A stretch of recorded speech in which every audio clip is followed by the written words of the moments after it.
The macro is bloody awful. It's the largest, most concentrated tightening of rates that I think we've seen almost in history. We have the largest tightening of financial conditions on a broad measure, as opposed to, a lot of people use the Goldman measure. That's not that broad because it uses equity markets, and it's a weird kind of feedback loop between equities and that. But if what I did was use the rate of change of rates, the rate of change of the dollar, and the rate of change of commodity prices, and it gives you a understanding of how tight money is. The other way you can look at it is the number of central banks as a percentage of total central banks raising rates. Those kind of things give us a growth shock that is ahead, that we're starting to see, that is quite sharp and severe. So we're talking about something where, GDP growth falls 3% or so, a really decent sized recession. But it looks like forward-looking indicators suggest that the bottom of this growth shock comes actually pretty soon, like March 2023. So if the bottom comes, then you get the recovery side. It ends up being about 18 months or 2 years because we probably started some sort of recession at the beginning of this year. The macro is bad now and is going to get worse. The narrative you will see is, well, the macro is about to get terrible, all assets must fall. But once you start doing things like doing the year-on-year rate of change of the S&P or the NASDAQ, they're actually pricing in an ISM, the Institute of Supply Managers survey, of about 40. So that's pretty severe recession as it is. Could they price in a bit further? Could it be at one lower stab? Sure. But these are forward-looking assets. And what they look for is the turn. Why the turn? Because that's somewhere in the next 6 months, the central banks will most likely go, okay, unemployment's coming up, inflation's coming down. We have to look after, our mandates are unemployment and inflation. Inflation's going to be maybe stickier or higher. I don't believe it will be. I think it actually goes negative. But unemployment's going to be coming up. We need to at least stop. So if the rate of change stops, right, you've stopped the pressure on markets. Now, it doesn't mean they explode higher. It's not 2021 all over again. But if the pressure stops because the rate change, because QT stops and they stop raising rates because they want to see how bad this is. Okay, the probabilities then come of rate cuts. Or if not, at least it's going to be stability. They're unlikely to raise rates higher. Okay, so that's generally good for risk assets because they're forward looking.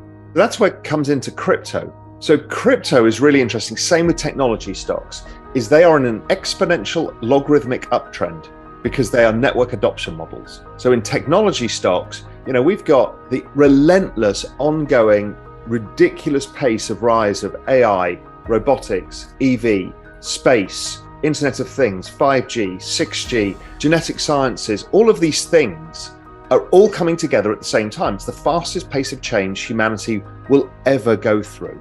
I mean, it's hard enough for us to deal with on societal level, but that's not stopping. So if you can visualize, is you've basically got this massive uptrend that is exponential in nature, but when you put it on a log trend, it's quite nice and smooth. But you've got these big swings. Those big swings are driven by the macro. So what we've done is we're at the bottom of the macro cycle. The beach ball is now being held underwater. But don't forget, every day there's new people building in the ecosystem, there's new adoption. People like Ticketmaster have issued 10 million NFTs without anybody realizing. The scale of what is happening is ridiculous. So the beach ball is held underwater. The moment quantitative tightening or rate rises stop, the beach ball rises above the water. You can't hold it down. And so that is why I am incredibly interested at this moment in time, right here, right now, because I think we're getting very close to the point where growth implodes. We've already seen 2 quarters of negative GDP in the US. We've already seen housing rollover. We've already seen supply chain issues ease. We've already seen most commodity prices fall 50%. We've already seen the dollar explode higher. The dollar's hugely deflationary because the largest exporting nations in the world, Japan, Germany, China, have all seen their currencies decline massively. So they're now selling finished goods at much lower prices. So the macro turn is very close. When we look at on-chain analytics, we start to see things that only ever happen in these massive bear market sell-offs. The 2014 sell-off, the 2017 sell-off, stuff like that. We also are at the bottom of the logarithmic trend channel, 2 standard deviations oversold. That's usually a good one. We're at the 5-year exponential moving average. That level has proven to be about the best risk reward you can ever find. Things like, if we use technical analysis, things like the RSI are oversold, as they have been at the bottom of every other cycle. At the time where the macro narrative is at peak, everyone's like, inflation's going to be 20% forever, and Europeans are going to be dying in the streets because there's no food and they can't afford to heat their houses, right? That's the narrative right now. Okay, so how much worse can this be? And any rate of change means that the risk reward, normally when you get to this confluence of events, the risk reward is somewhere between 20 to 50x. Now, it depends where you are on the risk curve. My working hypothesis was, I'm not sure the equity markets are going to make significant new lows, and I'm still not. They may break the low, go a bit lower, and then break back higher again, because the sentiment in equities is unparalleled. I'm about to write this in Global Macro Investor. It is the worst sentiment in any measure of any survey in the history of equity markets. So people are record bearish. They're terrified because of what's going on. The bond market, which is the anchor pricing for everything, is unhinged. And the dollar, which is the big daddy of all macro assets, has become untethered as well. So it is a scary situation. But how I look at this is, listen, there's two games at play here. One is those guys who want to be Volcker, and they're having their day in the sun. But in the background is a much more powerful group, and that is the politicians. The politicians are the ones that actually set policy. When the politicians decide that economic growth has gone too far, they will change the game. And I believe that.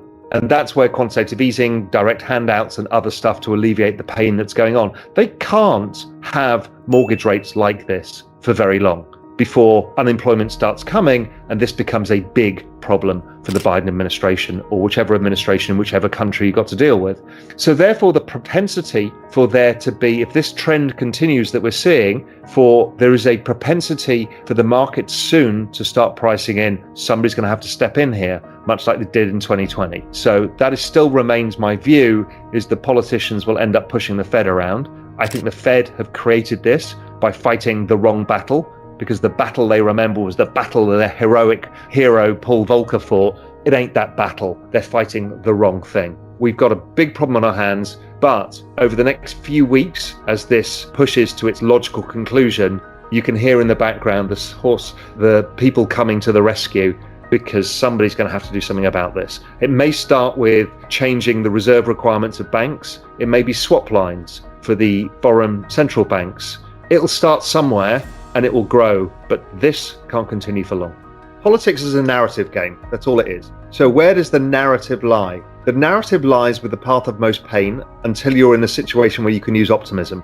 So the path of most pain is what they will focus on, because that's what gets votes. Human psychology is anger, resentment, fear tend to get you votes better. So what they will do is, if unemployment starts rising, which I think it will, they will start pivoting to inflation is dead, the new enemy is growth. Jobs for America. We need to help you with your bills. Even though bloody all the commodity market's down 50%, we need to do something to help you, or we need to get your mortgage rates down. You know, honest working, hardworking Americans, how can they afford their mortgages? This was the mess that came from the pandemic, but we need to get that down now. We need to get interest rates down. You can hear the narrative change. It's easy to make, right? It's all narrative.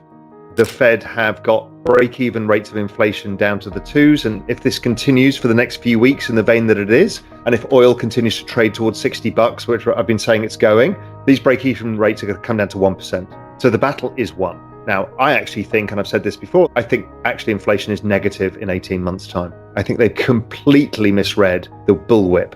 And the bullwhip was post-pandemic, spikes the inflation because everyone comes in the workforce, no supply, overreact to the supply. Yes, they should have raised rates, but not like this. They've misread it. They want to be Volcker. And before they know it, they've destroyed the economy and inflation as well. And they've got their old friend back, deflation. I'm looking at the Nasdaq's down 30% already. I mean, what more do people want here? Yes, they want 50% because they want blood. Will they get 50%? I doubt it. If we go back to the Volcker era that everyone so loves, the market was down 27%. If we go back to the 1940s, post-World War II, the market was down 22%. 1990, nice big regular recession. You know, ISM went down to 30. Where did the stock market go? Down 20%. Everyone's convinced, talking themselves into being more and more and more and more bearish. there's a probability, and it's probably, for me, it's probably 30 or 40% that it makes significant lows, but I think it's 60% more likely that we don't make significant new lows. But let's wait and see. These are, the bond market keeps breaking and we're at 4.5% yields in 3 weeks' time. Yeah, maybe we will. The US is some 300 and something percent of GDP in debt, as total debts to GDP. It is 100% of world GDP in debt. It's the most indebted any nation has ever been. Everybody borrows dollars. And we're in a system where they're trying to act like Paul Volcker, because basically the Fed is run by a bunch of baby boomers and they want to get a book out where they're on the front cover like Paul Volcker to be the heroes. But I think what they're doing is fighting the ghosts of the past. The ghost of the past, the 1970s, was wildly different. The demographic setup is different. Also, the debt is different. I mean, the US is like 100% of GDP in debt, total debts at that point. We're now at least another 150%, maybe 200% of GDP in debt on top. So with an aging demographic and high debt, it's very difficult to generate inflation. But the Fed are now convinced they need to be Paul Volcker, and they are going to go and raise rates further than the market can deal with. And we're seeing it. We're seeing it everywhere, that the market's going, we cannot deal with rates like this and the liquidity that's happened. So liquidity has been drawn out by quantitative tightening. What they've done with the banks and what bank reserves have to be held has kept money out of the market. There's basically no buyer of the bond market. So bond market liquidity is basically as bad as it was in the peak of the pandemic, when the bond market froze and everyone was worried Citadel had gone under, whoever had gone under. That's how bad the bond market is now. It is completely decoupling from anything, and I'll come on to that in a sec. The next chart, another way of looking at it, is bond market volatility. Bond market volatility is higher than stock market volatility. This is not normal. And again, we're approaching the peak of the absolute crisis when the entire world shut down and we thought everybody was going to die, right? That's how bad the situation in the bond market is. What that's done is decoupled the bond market from the underlying inflation story.